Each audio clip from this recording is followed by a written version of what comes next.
लोकसभा चुनाव के चौथे चरण के बाद भाजपा नेताओं को सताने लगा हार का डर। किसानों, मजदूरों, छात्र, नौजवानों की समस्याओं का हाल कैसा होगा नहीं बताते नरेंद्र मोदी। हिंदू मुस्लिम पाकिस्तान पर केंद्रित हुआ मोदी का भाषण। मुसलमानों का डर दिखाकर जीत हासिल करने की कोशिश में जुटी भाजपा। जन समस्याओं से ध्यान हटाने के लिए इंडिया गठबंधन के नेताओं पर मोदी लगा रहे झूठे आरोप। इस लोकसभा चुनाव में भाजपा की नहीं चल रही जुमलेबाजी और झूठ का कारोबार। आम जनता ने बेरोजगारी, महंगाई और किसानों ने अपनी उपज का काबिज मूल्य दिलाने वाले को वोट देने का बनाया मन। जनता का रुख देखकर नरेंद्र मोदी हिंदू मुस्लिम करके, धर्म के नाम पर ध्रुवीकरण करके जनता को करना चाहते हैं गुमराह। संविधान बचाओ, लोकतंत्र मजबूत करो, आरक्षण बचाओ, रोजगार पाओ का नारा आम जनता में हुआ लोकप्रिय।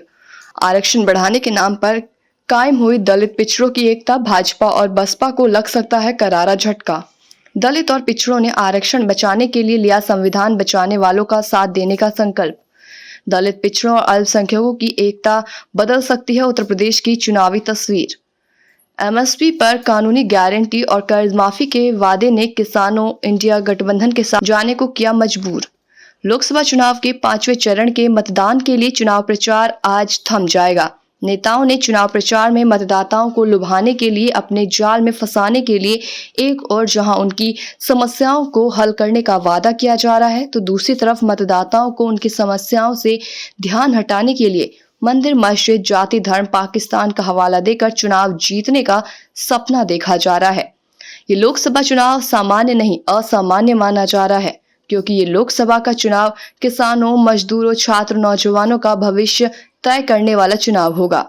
जिस तरीके से इंडिया गठबंधन के नेताओं ने बीजेपी को कटघरे में खड़ा करते हुए संविधान बदलने और आरक्षण खत्म करने का भाजपा पर आरोप लगाकर उसे घेरने का काम किया है, उससे भाजपा बैक फुट पर आ गई है।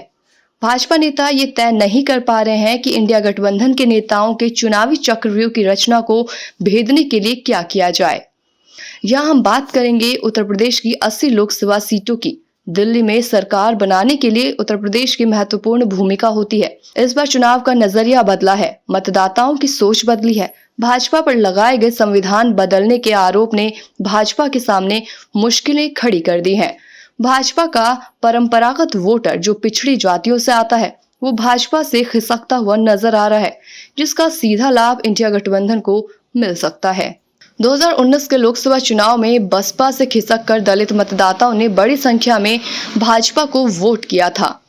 वो वोटर भी इस बार संविधान और आरक्षण बचाने के नाम पर इंडिया गठबंधन के साथ जुड़ता हुआ दिखाई दे रहा है।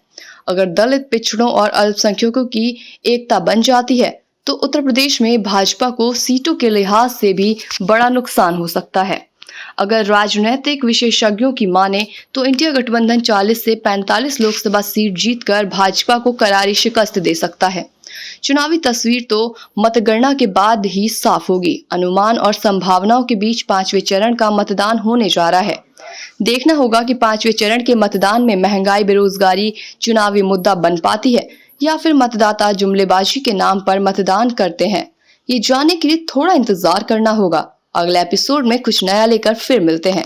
धन्यवाद।